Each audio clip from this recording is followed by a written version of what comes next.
बोलने की आजादी और तमाम जितने नागरिक हैं उन सभी नागरिकों को एक समान अधिकार। ये किसी ने कृपा, व्यक्तिगत कृपा नहीं, किसी की व्यक्तिगत कृपा नहीं है, एहसान नहीं है। ये भारत के संविधान में लिखा हुआ है, ये भारत का संविधान है, उसमें कहा गया है। और आज क्या हो रहा है कि हम संविधान के को छोड़ करके सब कुछ अपने सामने देख रहे हैं। और ये भारत के संविधान का अनुच्छेद 19(1)(a) article 19 of Indian constitution 91(a) all citizen have equal right, सारे नागरिकों को समान अधिकार, freedom of speech of expression में दोबारा दोहराना नहीं चाहता। अब ये हो रहा है, मैं तो उत्तराखंड के बड़ा दुर्गम पिछड़े गांव में पैदा हुआ और हिंदू परिवार में पैदा हुआ। मेरे फोरफादर बद्रीनाथ टेम्पल के पुजारी थे। लेकिन जब मुझे कहीं भी बात लगता है कि क्या मुझे हिंदू होने का कोई सर्टिफिकेट देके घूमना पड़ेगा। तो ये जो नई तरह की जो चीजें हो रही हैं वो बहुत घातक हैं और बहुत खतरनाक हैं। हमारे जो नए लोग हैं उस नए लोगों को उसके बारे में सोचना पड़ेगा। और अगर आज मीडिया, लोग कहते हैं ना, अरे पत्रकार को कौन पूछ रहा है, तो इनका कोई इज्जत खत्म हो गई है। इज्जत अगर पत्रकारों की खत्म हुई है तो इसके लिए पत्रकारिता के जो उद्योग में जो लोग काम कर रहे हैं, पत्रकारिता, क्योंकि पत्रकार तो काम कर सकता है, वो तो लिख सकता है, लेकिन उसके पीछे जो पूंजी और जो उद्योग है, जो एंटरप्रेन्योरशिप है, उसमें जो काम कर रहे हैं उनकी भी बराबर की जिम्मेदारी है समाज के प्रति। तो इसलिए जब मीडिया की साख अगर मिट्टी में मिली या जमीन हो गई या पत्रकारिता पर लोगों का विश्वास उठ गया, जर्नलिज्म पर भरोसा उठ गया, तो हमको ये जो जिन पर हम लोगों पर उंगली उठाई गई है या उठ रही है, तो हम लोग ये देखें कि हम लोग जब बाहर निकलते हैं तो हम देखते हैं कि हम न्याय के साथ खड़े हैं या अन्याय के साथ खड़े हैं, हम झूठ के साथ खड़े हैं या सच के साथ खड़े हैं, हम संविधान की रक्षा करने वालों के साथ खड़े हैं या संविधान को ध्वस्त करने वाले, संविधान को चीरहरण करने वाले, संविधान को नेस्तनाबूद करने वालों किसके साथ खड़े हैं? क्या हम इंसानियत के साथ खड़े हैं या हैवानियत के साथ खड़े हैं?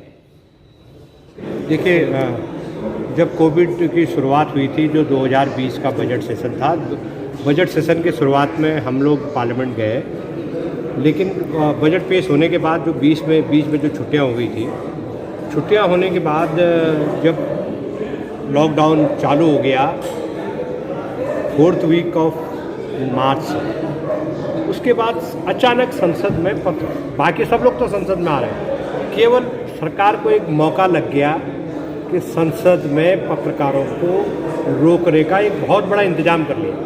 एक तो सरकार ने ये किया, दूसरा सरकार ने क्या कर लिया कि मीडिया इंडस्ट्री में बड़े पैमाने पर छंटनी या लोगों को नौकरी से निकालने की हरी झंडी दे दी। तो जो संस्थान इस बात से थोड़ा सा परेशान थे कि उनके यहाँ ओवर स्टाफिंग है और थोड़ा कम कर दिया जाए, खर्चे कम कर, उनको एक सुनहरा मौका सरकार ने दिया लोगों को नौकरी से निकालने का। तीसरा क्या हुआ कि जो वर्क फ्रॉम होम वाली जो कल्चर शुरू हुई, इसमें पूरे देश में पत्रकारों का जो पेशा, उसको वो नेस्तनाबूद लगभग ध्वस्त हो गया। आपने कोई जो वर्किंग जर्नलिस्ट एक्ट है, जो भारत की संसद ने वर्किंग जर्नलिस्ट एक्ट बनाया है और जो सारे देश के श्रम कानूनों पर लागू होता है, और श्रम कार्यालयों की ये ड्यूटी होती है कि वो, जैसे ये था वेज बोर्ड था, मजीठिया वेज बोर्ड था, वैसे उसको लागू करने की जो जिम्मेदारी राज्य सरकारों की और श्रम कार्यालयों की थी, वो राष्ट्रपति पार्टी खत्म कर दी, वर्किंग जर्नलिस्ट एक्ट ही खत्म कर दिया। तो अब इस सरकार ने ये जो चौथा स्तंभ जिसको कहते हैं, उस चौथा स्तंभ को खत्म करने का इंतजाम कर दिया, सुनिश्चित भी कर लिया। और अब संसद में जो सबसे बड़ा खतरा जो हो रहा है कि संसद में जो पत्रकारों पर जो पाबंदियां लगाने का जो सिलसिला शुरू हुआ है, ये खतरनाक इसलिए है कि अब इसकी देखा देखी जो राज्य के विधानसभाएं हैं वो भी करेंगे। और राज्य विधानसभा में क्या होता है कि जो लोकल लेवल पर पत्रकारों से, नेताओं की, सरकारों की दुश्मनी होती है। तो अब उनको आपने एक और लाइसेंस दे दिया कि इंदौर के या भोपाल के 20 पत्रकार अगर सरकार की आलोचना करते हैं, सरकार चाहे वो किसी की हो, कांग्रेस की हो, भाजपा की हो, किसी की भी हो, तो किसी की भी आलोचना, तो जो आपकी सरकार की आलोचना करते हैं उनको आप पास जारी मत करो, उनको आप मान्यता मत दो, एक्रेडिटेशन मत दो। ये नया सिलसिला भारत की राजनीति में शुरू हो गया है और नया ट्रेंड शुरू हो गया है कि यहाँ सरकार से नहीं सवाल पूछ रहे हैं। यहाँ जैसे मैंने कहा कि राफेल हुआ 2019 में, 2014 के बाद राफेल सौदा हुआ, लेकिन सवाल पूछ रहे बोफोर्स पर। वो कह रहे तुमने राफेल में तो इतना हुआ, आपने भी तो खाया, तो मतलब तुमने खाया, तो मतलब वो पीछे जो 40 साल पहले जो सौदा हुआ पहले उसका हिसाब दो, अपने हिसाब नहीं देंगे। और इसका सवाल विपक्ष से पूछे, अपोजिशन से। ये पार्टी भी लोकतंत्र, डेमोक्रेसी, संविधान, इस सब के खिलाफ है। तो मुझे लग रहा है कि पत्रकारों को सवाल पूछने चाहिए। ये कोविड के नाम पर जो भी हुआ है पार्लियामेंट में, दिल्ली में प्रेस क्लब ऑफ इंडिया के 4400-4500 मेंबर हैं, देश की सबसे बड़ी संस्था है। हमने 400 पत्रकारों का प्रोटेस्ट पार्लियामेंट के बाहर किया, पहली बार इस तरह का प्रोटेस्ट हुआ। और हमने बताया स्पीकर साहब से, मैं खुद मिला लोकसभा स्पीकर से, मैंने बोला आप कर क्या रहे हैं, ये क्यों पत्रकारों की तो नौकरियां वैसे जा रही हैं। अभी हालत ये है कि 75% पत्रकारों की कोविड के दौरान नौकरियां या तो पूरी चली गई या आधी चली गई। मतलब घर बैठ के उनको, किसी की 70,000 तनख्वाह थी तो उसको 20,000 पकड़ा रहे हैं, किसी की 20,000 रुपये तो उसको 5,000 रुपये दे रहे हैं। यहाँ तो ये जो इंदौर है, उज्जैन है, भोपाल है, यहाँ तो बहुत हालत ख़राब है। अब तो नए तरह का एक कॉन्ट्रैक्ट सिस्टम जब शुरू कर दिया है, तो आप तो पत्रकार तो डेली वेज की जॉब पे आ गया है एक किस्म से। तो अब जो सिचुएशन है वो बहुत और भी खतरनाक होने जा रही है और भी घातक होने जा रही है।